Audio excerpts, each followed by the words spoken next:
Hello दोस्तों, एजुपॉइंट competition academy में आपका स्वागत है। और आज हम करने वाले हैं सिंधु घाटी सभ्यता। सिंधु घाटी सभ्यता के बारे में हम पूरा डिटेल में पढ़ने वाले हैं। पूरा एक एक टॉपिक लेने वाले हैं इसका, और पूरा जो यहाँ से जितने भी स्थल खोजे गए उन पे सारे जितने भी स्थल खोजे गए उन सबको पढ़ने वाले हैं। और जो एग्जाम में जितने भी क्वेश्चन कवर किए जाते हैं क्वेश्चन पे भी हम फोकस करेंगे। वो सारे आपको मैं बोर्ड पे एक एक करके समझाऊंगा। और सारी चीज़ें जो सिंधु घाटी सभ्यता का सामाजिक जीवन, आर्थिक जीवन और इन तमाम मुद्दों पे हम चर्चा करने वाले हैं। तो आज स्टार्ट करते हैं सिंधु घाटी सभ्यता। तो सिंधु घाटी सभ्यता को पढ़ने से पहले मैंने 2 वीडियो डाल दिए यूट्यूब पे डले हुए चैनल पे इतिहास के। तो इस वीडियो को देखने से पहले आप इन दोनों वीडियो को देखें, जिसमें मैंने बताया है कि किस तरीके से इतिहास क्रम से पढ़ेंगे हम और किस वे में पढ़ने वाले हैं, कौन कौन से टॉपिक लेने वाले हैं, कौन सा टॉपिक किसके बाद आता है, पूरा क्रम से मैंने समझाया उसमें।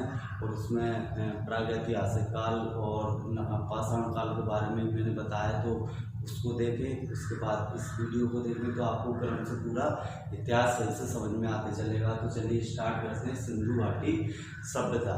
तो सिंधु घाटी सभ्यता के बारे में कहा जाए कि जब 20वीं शताब्दी तक इतिहासकारों का मानना था कि वैदिक सभ्यता जो है वो ही भारत की सबसे प्राचीन सभ्यता है, लेकिन खोजकर्ताओं ने जो सिंधु घाटी सभ्यता की खोज की, इसके बाद में जैसे कि बहुत सारी खोजें हुई, बहुत सारे स्थलों का पता चला, उसके आधार पे आगे चल के पता चला कि वैदिक सभ्यता से भी पुरानी एक सभ्यता है भारत में वैदिक सभ्यता से भी पुरानी एक सभ्यता थी, जिसको हम सिंधु सभ्यता या हड़प्पा सभ्यता के नाम से जानते हैं। यानी कि 20वीं सदी के तीसरे दशक यानी 1921 में पहली बार पता चला था ऑफिशियली कि एक सभ्यता है सिंधु घाटी सभ्यता, जो वैदिक सभ्यता से भी पुरानी है। और सिंधु घाटी सभ्यता को 2 नामों से जाना जाता है, सिंधु सभ्यता और हड़प्पा सभ्यता। सिंधु सभ्यता इसलिए कहा जाता है क्योंकि जो साक्ष्य मिले, जो स्थल प्राप्त हुए उनमें सिंधु नदी के किनारे बहुत ज़्यादा जो स्थल प्राप्त हुए, उसके आधार पर इसको सिंधु सभ्यता नाम भी दिया गया। और जो स्थल खोजे गए उनमें सबसे पहले जो खोजा गया स्थल था हड़प्पा, इसलिए उसको पहली बार खोजा गया था, इसलिए उसको हड़प्पा सभ्यता के नाम से नाम रख दिया गया। यानी सिंधु घाटी सभ्यता को हड़प्पा सभ्यता नाम से भी पुकारने लगे थे। और सिंधु घाटी सभ्यता के बारे में देखें कि यह विश्व की प्रथम नगरीय सभ्यता, यानी सिटी जो रहती है नगरीय सभ्यता थी। यानी यहाँ की जो व्यवस्थाएं थी इस तरीके की थी कि जैसे पक्के मकान हुआ करते थे, और वहाँ पर स्नानागार और वहाँ पर जो अनाज रखने के लिए जो कोठरी बनाई जाती थी वो भी पक्की होती थी। यानी कि वहाँ की जो सभ्यता थी, वहाँ का जो स्टाइल था या वहाँ का जो सिटी जिस तरीके से बसाई गई थी, वो उसको देख के बताया जा सकता है कि यह विश्व की प्रथम नगरीय सभ्यता थी। उनकी जो नगर था इतना व्यवस्थित तरीके से बनाया गया था कि आज हम देखें तो जो बड़ी बड़ी सिटी रहती है उस सिटियों जैसा ही सिंधु घाटी सभ्यता की सिटी विकसित थी। तो इसके बारे में और देखें कि विश्व की प्रथम नगरीय सभ्यता थी। और यह सिंधु सभ्यता के समकालीन विश्व की अन्य सभ्यताएं कौन कौन सी थी? मेसोपोटामिया की सभ्यता, जिसको अन्य नाम से जाना जाता है दजला फरात, इराक की है। और दूसरी सभ्यता थी नील नदी की सभ्यता, जो मिस्र में विकसित हुई थी। यानी सिंधु घाटी सभ्यता के साथ साथ में विश्व में बहुत सारी यानी जितनी भी अभी तक खोजी गई हैं उन सभ्यताएं, वह सभ्यताएं इसके साथ साथ में चल रही थी सिंधु घाटी सभ्यता के साथ साथ में। यानी कि बहुत सारी सभ्यताएं विश्व में फल फूल रही थी सिंधु घाटी सभ्यता के साथ साथ। और ये जो सिंधुवासी थे वो लोग इन देशों से, इन सभ्यताओं से अपना व्यापार भी करते थे। वो आगे हम क्रम से पढ़ेंगे तो आपको पूरा समझ में जाएगा। और हम देखना चाहेंगे कि सिंधु घाटी सभ्यता जो थी उसका निर्धारित काल है 2350 से लेकर 1750 ईसा पूर्व। ये आपको याद रखना है क्योंकि एग्जाम में पूछ लिया जाता है कि सिंधु घाटी सभ्यता का जो टाइम पीरियड था वो कितना था, कब से कब तक था। और जो सिंधु घाटी सभ्यता का नामकरण का श्रेय जाता है वो सर जॉन मार्शल को जाता है। इन्होंने 1924 में ऑफिशियली डिक्लेयर कर दिया था कि यह एक सिंधु घाटी सभ्यता है। तो इनका एक पॉइंट याद रखना कि सन 1924 में सर जॉन मार्शल ने ऑफिशियली डिक्लेयर किया था कि यह एक पूर्ण विकसित नगरीय सभ्यता है। और इसके आधार पर देखें कि सिंधु सभ्यता काल निर्धारण, यानी बहुत सारे जो इतिहासकार हैं, जो खोजकर्ता, उन्होंने अपने अपने डाटा के हिसाब से, अपने अपनी खोज के हिसाब से अलग अलग सिंधु घाटी सभ्यता का काल निर्धारण किया है। जैसे हम बोल सकते हैं कि एच हैरास ने बताया था कि यह सभ्यता 6000 ईसा पूर्व की है, यानी इतनी साल पुरानी है। और माधव सूर्यवंश ने बताया कि यह सभ्यता 3500 से लेकर 2700 ईसा पूर्व के बीच में फली फूली। और सन जॉन मार्शल ने बताया कि यह सभ्यता 3250 से लेकर 2750 ईसा पूर्व में हुई थी। अर्नेस्ट मैटी ने बताया कि यह सभ्यता 2800 से लेकर 2500 ईसा पूर्व तक रही।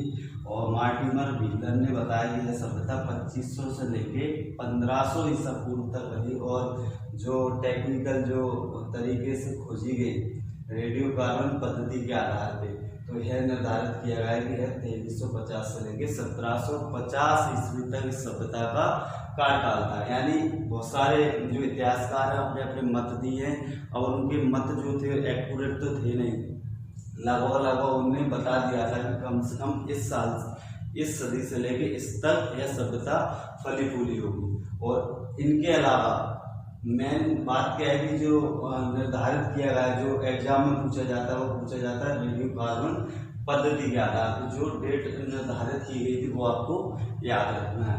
और जो सभ्यता थी सिंधु घाटी सभ्यता जो थी वो भारत के अलावा बलूचिस्तान और अफगानिस्तान बहुत सारे देशों में भी फैली हुई थी, यानी बहुत बड़े तौर पे यह सभ्यता फैली हुई थी। जिसका डायग्राम के द्वारा मैं बताऊंगा आपको कि जो उत्तरी सीमा थी वो थी मांडा जम्मू कश्मीर चिनाब नदी के किनारे, यानी इसकी जो उत्तरी सीमा कहाँ तक थी, मांडा तक थी जम्मू कश्मीर के, और नदी कौन सी थी, चिनाब। और इसका दक्षिण बिंदु है दायनाबाद महाराष्ट्र नदी गोदावरी, और पश्चिमी सीमा है सुक्करगंज और बलूचिस्तान नदी दासक नदी है, और पूर्व में है आलमगीरपुर उत्तर प्रदेश नदी थी हिंडन नदी। यानी कि इनकी जो सभ्यता थी उसकी सीमा निर्धारित की गई थी उत्तर दक्षिण पूर्व पश्चिम, उसके आधार पर बताया गया है कि यहाँ तक यह सभ्यता विकसित हुई थी। यानी कि जो हम इसका अगर देखें कि कितने किलोमीटर में या कहाँ से कहाँ तक फैली हुई थी, तो उत्तर से लेके दक्षिण तक 1400 किलोमीटर में फैली हुई थी, और पूर्व से लेकर पश्चिम तक सीमा देखें तो 1600 किलोमीटर में फैली हुई थी। इस आधार पर बता सकते हैं कि यह सभ्यता कितनी विशाल जगह में, कितनी ज़्यादा जगह में फैली हुई थी, और किस तरीके से लोगों ने अपना स्तर स्टार्टिंग में बनाया होगा, और कैसे कैसे पूरे देश में या अन्य देशों में फैले होंगे, तो इस आधार पे हम तय कर सकते हैं। और सिंधु घाटी सभ्यता के बारे में और देखें कि इस सभ्यता की जो खुदाई की गई थी, भारतीय पुरातत्व सर्वेक्षण विभाग 1861 में जिसकी स्थापना हुई थी उसके आधार पर की गई थी। यानी इसके जो सर्वेक्षण विभाग है उसके अध्यक्षता में की गई थी, उसके लिए की गई थी, यानी इसके द्वारा एक खोजी गई थी। और देखा जाए कि जो सिंधु घाटी सभ्यता थी एक नगरीय, इसके बारे में बता देता हूँ कि नगर नियोजन क्या था। सिंधु घाटी सभ्यता पूर्ण विकसित सभ्यता थी। पूर्ण विकसित का मतलब हुआ कि ये पूरी तरीके से हर क्षेत्र में विकसित हो चुकी थी, पूरी विकसित थी। और इस सभ्यता के जो मकान थे वो ईंटों से बने हुए थे, पक्की ईंटों से बने हुए थे। और इस मकान की खासियत है थी, यहाँ की सिटी की खासियत यह थी कि वहाँ की जो सड़कें थी वो एक दूसरे को समकोण पे काटती थी। यानी इस तरीके से मकान की व्यवस्था थी कि बहुत ही सही तरीके से ये मकान बने होते थे, इस तरीके से सड़क पे पूरे क्रम से, ना कि इधर उधर, सही तरीके से विकसित होने के कारण इसको नगरीय सभ्यता या सुव्यवस्थित सभ्यता के नाम से जाना जाता है। और बोला जाता है कि जो सड़कें हुआ करती थी उसके किनारे जो नालियाँ हुआ करती थी वो भी पक्की हुआ करती थी, यानी इसके दोनों साइड जो नालियाँ हुआ करती थी ईंटों के द्वारा सही तरीके से उनका निकास हुआ करता था। और यहाँ पर जो सिंधु घाटी सभ्यता है वहाँ पर जो स्थल देखे गए, वहाँ पर स्थलों में देखा गया कि वहाँ पर स्नानागार भी है, बहुत ही अच्छी तरीके से बनाया हुआ स्नानागार है, अन्नागार है, और जो बहुत सारे थे वहाँ पर इस तरीके के चीज़ें थी कि जैसे राजा का रहने का जो स्थल हुआ करता था वो अलग हुआ करता था, और वहाँ पर जो काम करने वाले जो मजदूर या जो इंसान जो भी लोग होते थे उनके लिए अलग से रहने की व्यवस्था होती थी। यानी कि इस सिंधु घाटी सभ्यता में पूरा जो सिस्टम था वो इतनी सही तरीके से बनाया हुआ था कि आज हम देखें तो आज के हिसाब से देखें तो पुराना जो था वो सिस्टम, जो सिंधु घाटी सभ्यता का सिस्टम था वो इतनी अच्छी तरीके से विकसित था कि अभी देखना या बनाना बहुत ही कठिन लगेगा। यानी कि सिंधु घाटी सभ्यता का इतनी अच्छी तरीके से विकास हुआ था कि उसका अब है सभ्यता विकसित होना नामुमकिन है। यानी इस तरीके का जो स्ट्रक्चर इन लोगों ने बनाया था, त्रिभुजाकार बोलते हैं इसको, यानी कि जो सभ्यता थी या वहाँ का जो स्ट्रक्चर था वो त्रिभुजाकार तरीके से बनाया गया था, और इसका पूरी व्यवस्था सही तरीके से बनाई गई थी। और इसका कुछ और पॉइंट देख लेते हैं, जैसे कि प्रमुख धार्मिक स्थल। इसके बारे में एक पॉइंट अगले वीडियो में डालने वाला हूँ कि वहाँ पर कौन कौन से स्थल खोजे गए, उस स्थलों पर कौन कौन सी चीज़ें खोजी गई, कहाँ पर है, किस नदी के किनारे, सारी चीज़ हम उसमें कवर करेंगे। तो ये 2-3 पॉइंट और देख लेते हैं इसके कि ये जो सिंधुवासी थे, सिंधु काल की आयातित वस्तु है, यानी कौन कौन सी चीज़ें आयात करते थे। तो तांबा का आयात करते थे खिचड़ी, बलूचिस्तान, ओमान से, और सोने का जो आयात होता था वो होता था कर्नाटक, अफगानिस्तान, ईरान से, और चांदी का होता था अफगानिस्तान, ईरान, और टिन का होता था अफगानिस्तान, ईरान से, और जो शीशा था शीशे का होता था ईरान से, नील रत्न का होता था बदरुसा से, लाजवर्त का होता था मेसोपोटामिया से। यानी कि जो मेसोपोटामिया से इराक से, यानी लोग देश से बाहर भी क्या करते थे, व्यापार करते थे। और प्रमुख धार्मिक प्रतीक देखें इनके तो स्वास्तिक मिला हुआ है वहाँ से, जिससे पता पड़ता है कि सूर्य की उपासना करते थे, और ताबीज मिला है उससे पता चलता है कि प्रजनन शक्ति के बारे में, और बैल का जो वहाँ से चित्र मिला हुआ है वहाँ से तो उसका मतलब निकलता है कि यह शिववाहन सर्वाधिक महत्व वाला पशु था। यानी कि उस समय का सर्वाधिक महत्व जो रखता था वो पशु था बैल। और श्रृंग मिला है शिव का रूप, युगल समाधान मिला है कि युगल समाधान मतलब इस तरीके से बोल सकते हैं कि पति के साथ पत्नी का सती होना दिखाया गया हुआ है वहाँ पर। यानी कि हम बोल सकते हैं कि पहले सिंधु घाटी सभ्यता में भी सती प्रथा चालू थी, और भैंसे का मिला हुआ है तो इससे पता पड़ता है सतियों पर विजय का प्रतीक। वहाँ से मतलब अंदाजा लगाया गया है कि इनके प्रतीक हो सकते हैं, यानी इनके आधार पर जो चीजें मिली हुई है।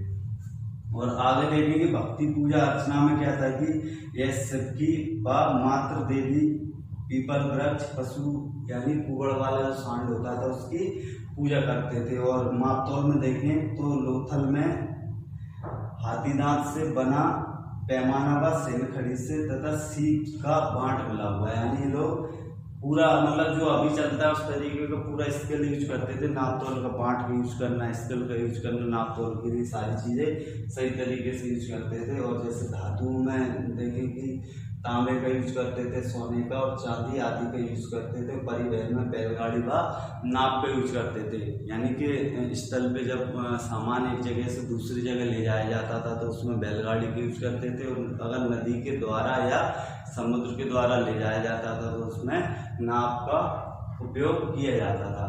तो इसमें इतना ही। अगले वीडियो में हम देखने वाले हैं जो स्थल वहाँ से प्राप्त हुए, जैसे कि मोहनजोदड़ो, हड़प्पा, धौलावीरा, इनके बारे में हम डिटेल से पढ़ने वाले हैं। और अगले वीडियो में फिर और पढ़ेंगे कि जो मेन क्वेश्चन है उस पर डिटेल से समझने वाले हैं। तो इस वीडियो में इतना ही। अगले वीडियो को देखें, बहुत जल्द डालने वाला हूँ। तो आज के लिए इतना ही। थैंक यू, धन्यवाद। लाइक करें, शेयर करें, सब्सक्राइब करें। Thank you.